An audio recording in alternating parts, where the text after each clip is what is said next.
Psychiatric care from the wisdom up there. It's the Power of God's Love podcast, 1053. Hey there, Tony here. I'm going to start this off with a question. Are you crazy? No, I'm just kidding. That's not the question. Have you ever seen someone for psychiatric care? That's the question. No, I haven't, but I've known people who have, and I've certainly seen enough movies and TV shows with people who are seeking therapy, so-called, that way. Have you ever noticed how they never act or talk like it actually works? Have you ever noticed that? Yeah, and I don't see much care in their psychiatric care. Plus, there's an unavoidable problem when you tell a doctor your deep, dark secrets, especially a typical psychiatrist who has no healthy relationship with Jesus. Because when you share your feelings and your secrets with someone who doesn't love his creator, and many times even with someone who does, you risk hanging yourself out to dry. It's a risk. All those notes that the doctor takes can be like, let's say, witnesses against you. If the person taking them ever wanted to turn against you for some dire reason, that would never happen. Yeah, right. They have a great reference tool. And if you believe that so-called doctor-patient confidentiality thing will protect you, you don't know much about human nature. I'll tell you that right now. I'll tell you that later too, by the way. Years ago, I watched an old black and white movie where the main character went to a psychiatrist for some marital or some other relationship problems. I forgot. The star of the movie was only one of basically a collection of weird characters, and it seemed like they all wanted to be the weirdest one. Funny thing is, I thought they were all pretty successful in their efforts. They were all weird. Shortly after watching that movie, I heard a story on the evening news about how many people were seeking psychiatric care. And not long after that, I read an article in the local paper. Yeah, we still read newspapers back then. I read an article about the same topic. I said to myself, I see a pattern forming here. In all the stories, there was never even a tiny mention of God.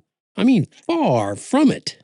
And it's just not wise to not go to God with your problems, because He can actually help you rise above your selfishness. In fact, His words can make you healthy. They can.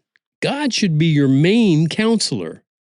Yes, He does take notes on all of us, but for those who love Him, He will wipe the slate clean and remember the notes no more.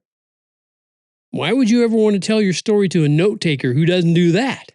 Now I'm going to share the lyrics to a goofy song I wrote about therapy after seeing that movie with all those goofy characters in it. This is called Therapy.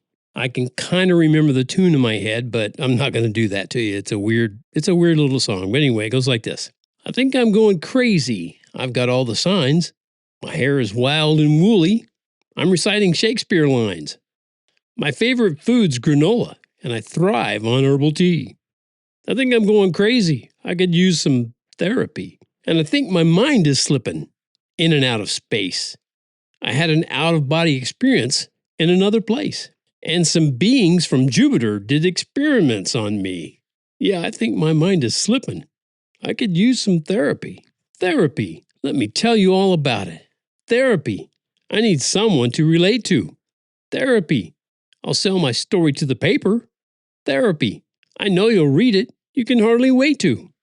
I guess I'm not so crazy. When I look all around, it seems a lot of people have found what I have found.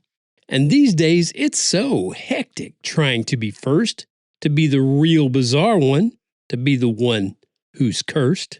That's a little therapy for you from way back in 1989. Let's going back to 1989, everybody. Now let's fast forward to 2026, and if you would rather look for help in God's Word to get help from God, I think we ought to stay connected. And it's super easy. I have made it super easy. Here's how. You can get my daily devotional delivered to your inbox for, and this is a large amount of money for most people, but I call it free. Yeah, I think that's affordable for just about anybody. And it's good stuff based on the power of God's love. And I mean the power of God's love, not that kumbaya, huggy around the campfire stuff. And to show my sincere appreciation for your time and attention, as I've mentioned many times, I'm going to send you download links to music and the very first 6 days, which is a rhyming book for kids about the creation week. I'm going to send that to you right away when you add your email address at tonyfunderburk.com. You can watch a little video there that kind of gives you an idea of what that book is all about, gives you a little clip from it.